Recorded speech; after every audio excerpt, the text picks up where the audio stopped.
Okay. Good day, everyone. So our topic for today is decision structures and Boolean logic, in programming, logic, and design. No. Um, so these are the learning objectives. So you see the introduction to decision structures. The decision structure itself.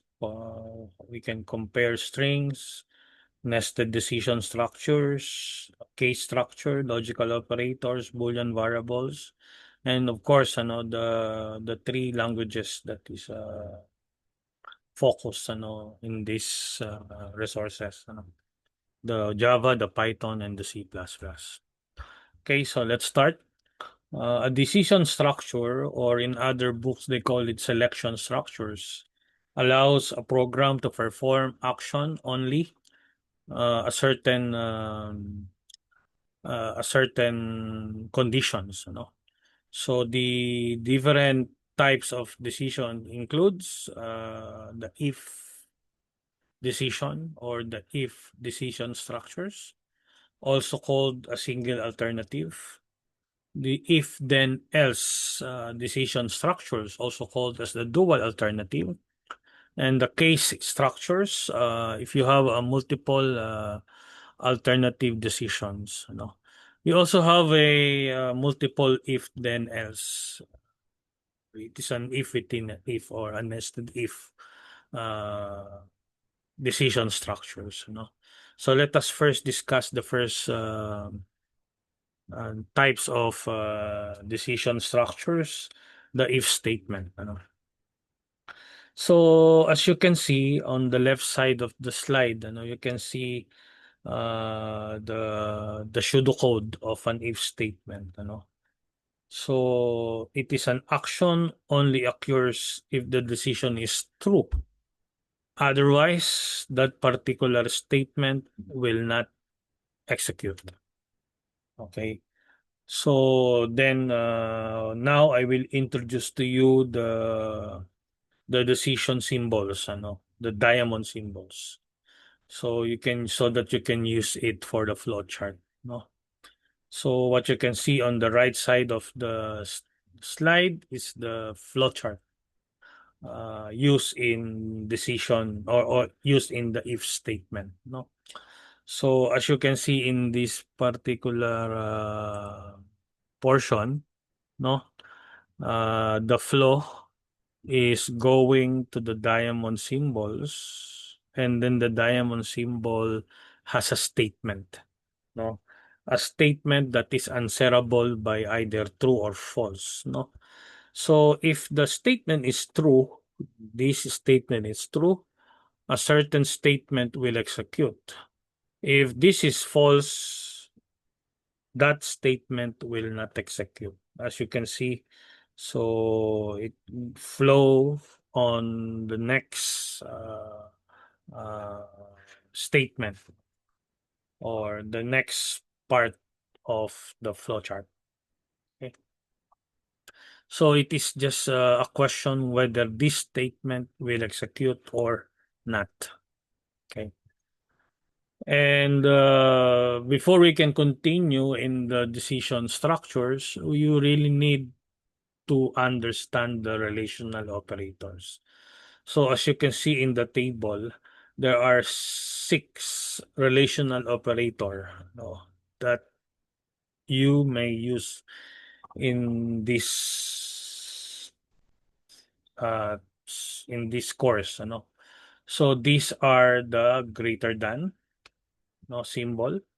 And the example is this. So this is read as x greater than y. Okay. So to use, it can be read as is x greater than y. So that statement is answerable by either true or false. No. So and then the next symbol is the less than. So is x less than y? So, and then you have here less than or equal. No. So, sorry, greater than or equal. So it can be read as x. It can be read as x greater than or equal to y. So naka-or siya, no? Okay. Then it is x less than y, and x is less than or equal to y. So in this particular example, it is equal to, no? If you have a single, let me show you, no? If you have like this, this, okay, this statement, a single equal. So this means an assignment operator. It simply tells you that the new value of x will be equal to y. So if x is equal to, let's say, 5, and y is equal to 10, no? 10. So it means that this is the initial value, no? And then if you have this particular statement, okay, the new value of x is now equals to 10. Now, because you assign the value of x to the value, or the value of y to the value of x. Unlike here, double equal, so it's simply asking if x is equal to y. So it is answerable by true or false. And then you see this x is not equal to y, no? So this is the opposite, of this, no? And then there is such thing as x triple equal to y. Yan, dinagdag ko lang, class. No? So what do you mean by this? It simply means that you are not just asking if the value of x is equal to y. You are also asking if the data type of x is equal also to y. So let's say x is 5 and y is 5, and then you have this particular statement, conditions, So if x is 5 and y is 5, so if in double equal, that is true. But sometimes if x is 5 but it is defined as float or riddle, and y is 5 but it's defined as integer. So in this particular statement, double equal, that is true. But here, that is false, because it must be also equal to the same, those values should also in the same data type. So triple equal. Okay. So now we have this dual alternative, So the if then else, no. It is just a matter of whether this statement will execute or this, not both. So if the statement is true, this will execute. If the statement is false, this will execute, but not both.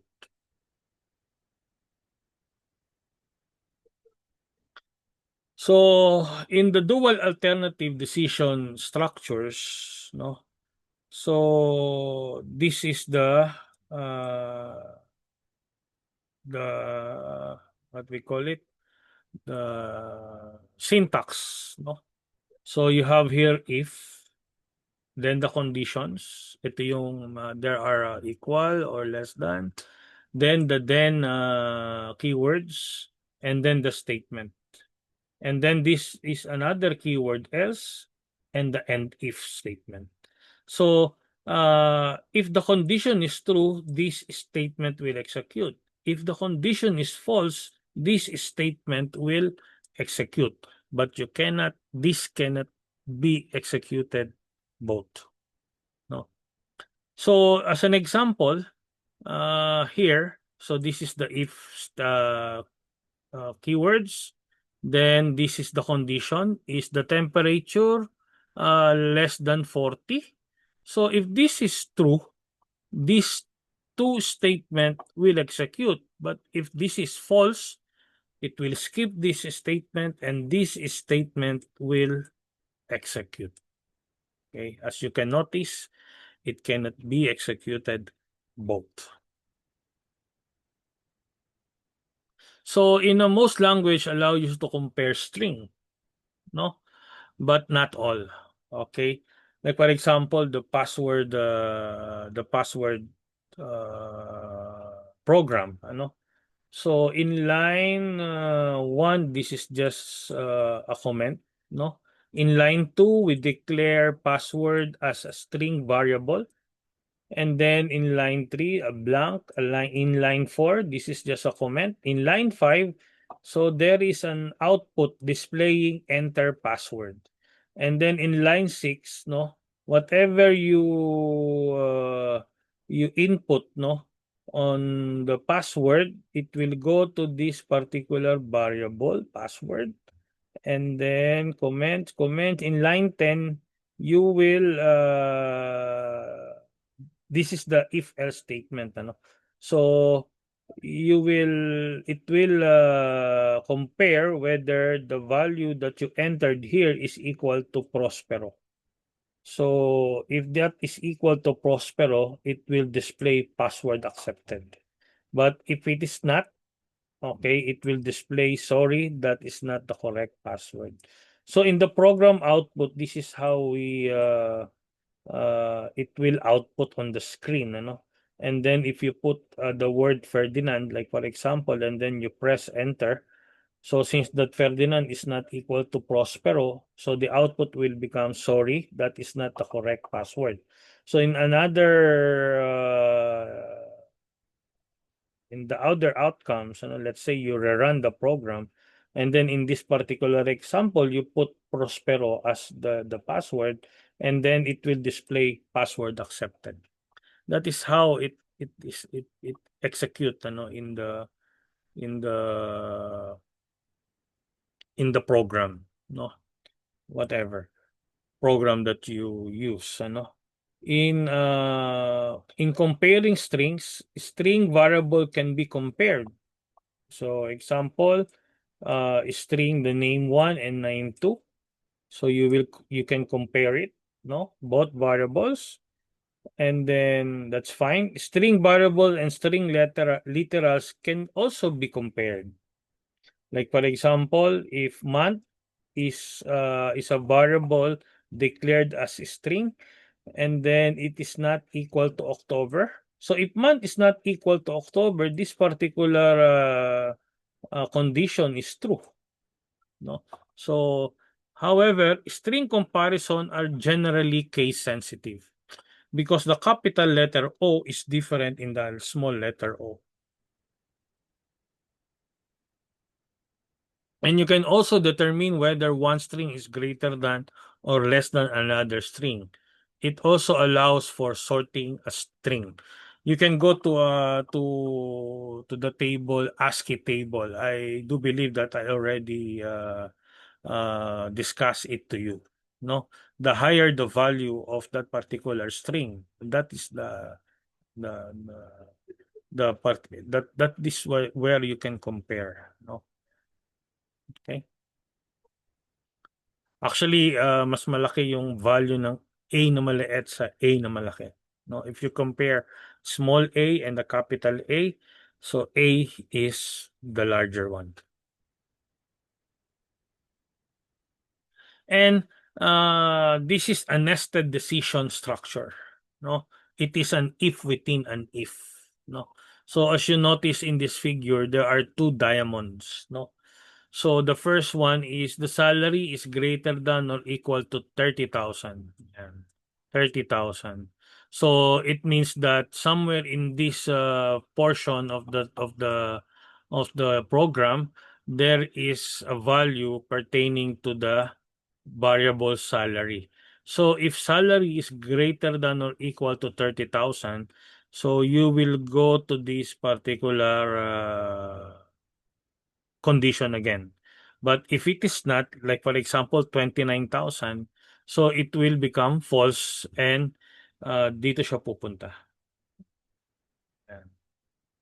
Okay, but if it is true, another condition will execute. If the years on job is greater than or equal to 2. So if it is true, you are qualified for a loan. If it is false, there are some output here. No, and then end. So, but in the very first condition, the outcomes of this decision is false. So you will go to this output and then end. No, so it will just trigger these conditions if the answer of the first condition is true. Okay. Otherwise, dito na siya. And then end.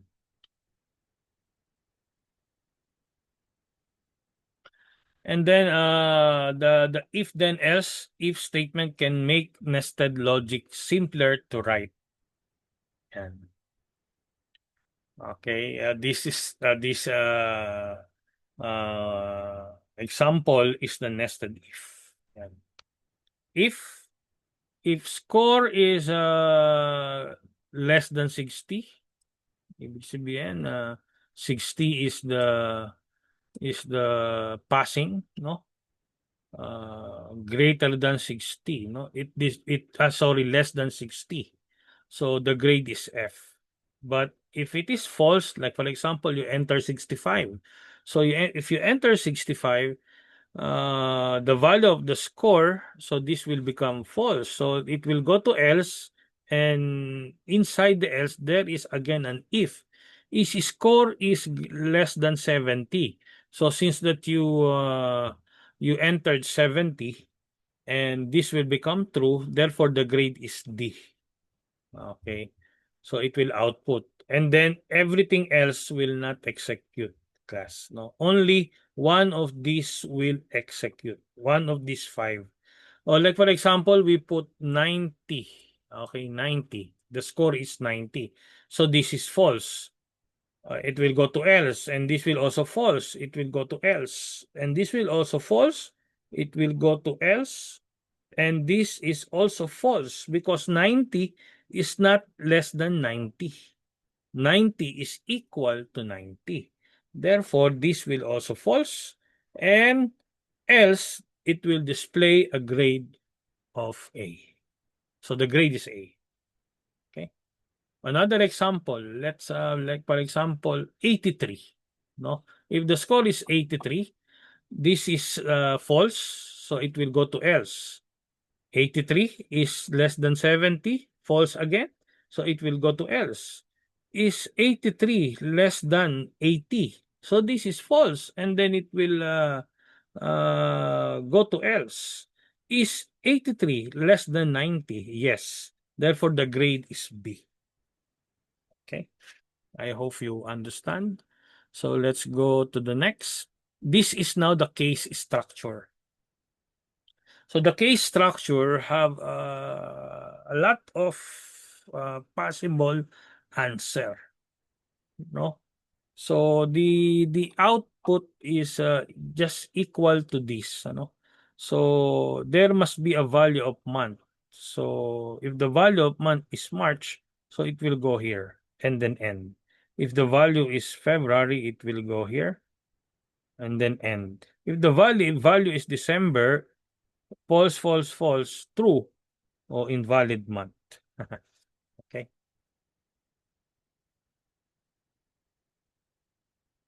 So for the logical operators, we have these three basic logical operator: the and, the or, and the not. So basically, there are conditions, no, two or more conditions for an and. So let's have the truth table, ano. So condition one, okay, condition two, and then the values. Okay. Condition one, condition two, and the value. So if the condition one is false, okay, for an and, the condition two is false, the value is false. Okay. If the condition 1 is false and the condition 2 is true, the value is still false. That is for the AND. If the condition 1 is true and the value and condition 2 is false, the output or the value is also false. Okay? And the condition 1 is true, the condition 2 is true for an AND operators. That is the only time that the value will become true.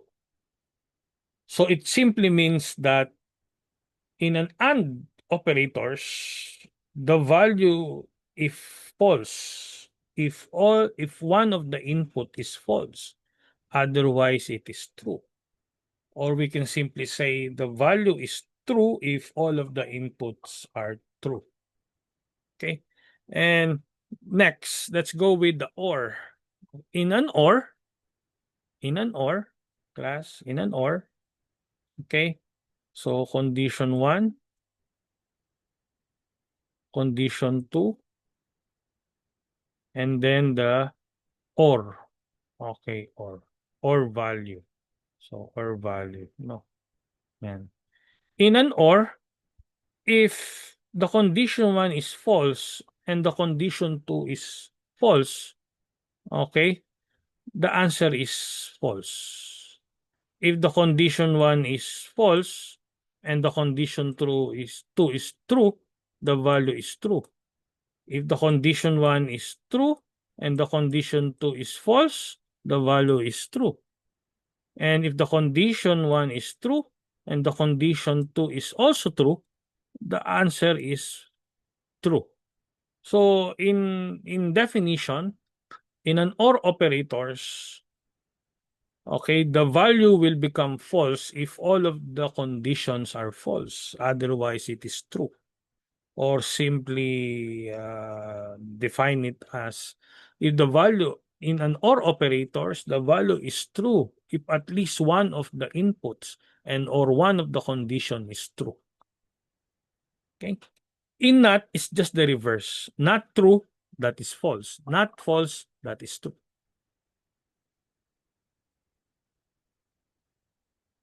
Okay. So an example, ano? So if temperature is less than 20 and minutes is less than 12, then it display the temperature is in a danger zone. Greater than pala to, sorry. Not less than. Greater than 12. Like for example, the temperature, so there are two variables, ano. Let's say that the temperature is 30, no? 30 degrees Celsius, ano? And then the minutes is equal to 10. Okay, so let us simulate. Is if is temperature less than 20? So less than 20, no? So no, false siya. So in an and statement, no, if the expression on the left side, no, of an AND operator is false, so no need to test this, because in an AND operator, if one is false, the answer is false. So this is false. Therefore, this will not execute. No. Okay, let's say the temperature is 10. So in this example, this is true. So in an AND operator, if the left side is true, we need to check the right side. No. So the right side is minutes greater than 12. So this is false. So true false, no? True false in an AND is also false. So if that is false, this will not execute. Or let's say the temperature is 10 and this is 100 100 minutes. No? So this is true and this is also true. So in an AND operator, both true is true. Therefore, if both side is true, so the output is true and this statement will execute. So in an OR operator, so you will just check no if one of these are true. If one of these is true, this will execute. Okay? But if both of these are false, this will not execute. And that is the only time that this will become false. So, yung not example, not lang. So, if this is true and naka-not class, so this will all be will have a value of false. So, if this is false, so the output will be true. Okay. So, nasabi ko na to. In an OR operator naman, if the expression on the left side of the OR operator is true, the expression on the right side will not be checked anymore.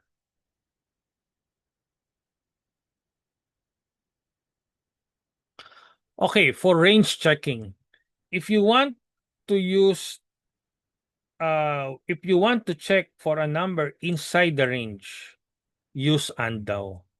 And if you check the number outside the range, use OR. So these are their example. Boolean variable, how to use that, no? Is lunchtime? Yan. Is if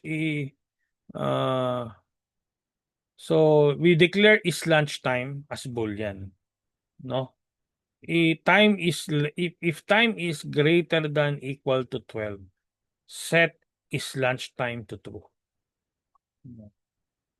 Else set is lunchtime to false. So yun lang.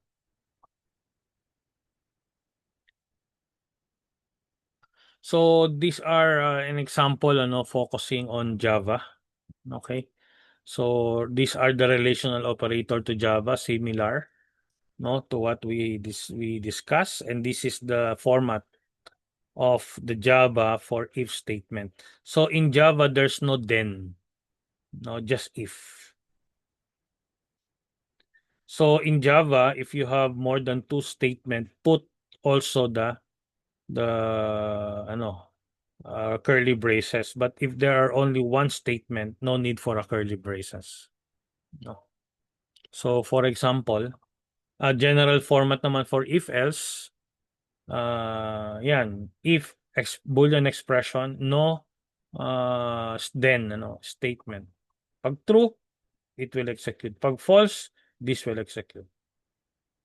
Okay? So ito naman, one statement. So if there are only one statement, no need to put curly braces. Okay, so comparing Java, string in Java. So to determine whether string is equal to string 2, you use the following notation. String dot equals to string. So parang ganun. Example. So string password is equal to Prospero. If password dot equals to Prospero, system dot out dot println is password accepted. Else, sorry, that is not the correct password. So ito lang yung ating syntax, no. Ito 'yon. Okay. That is for Java, no.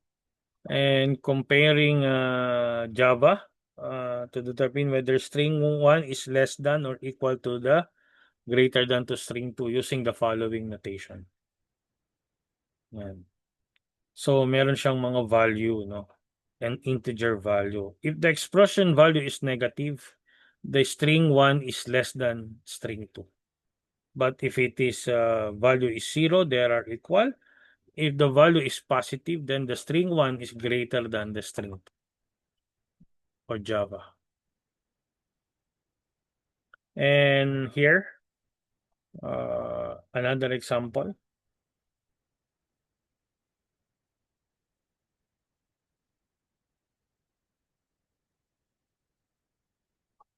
No?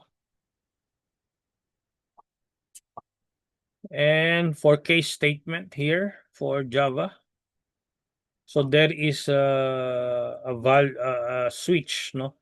So there is a keyword switch, and in this particular example, there must be a value for month before it will go to this switch statement.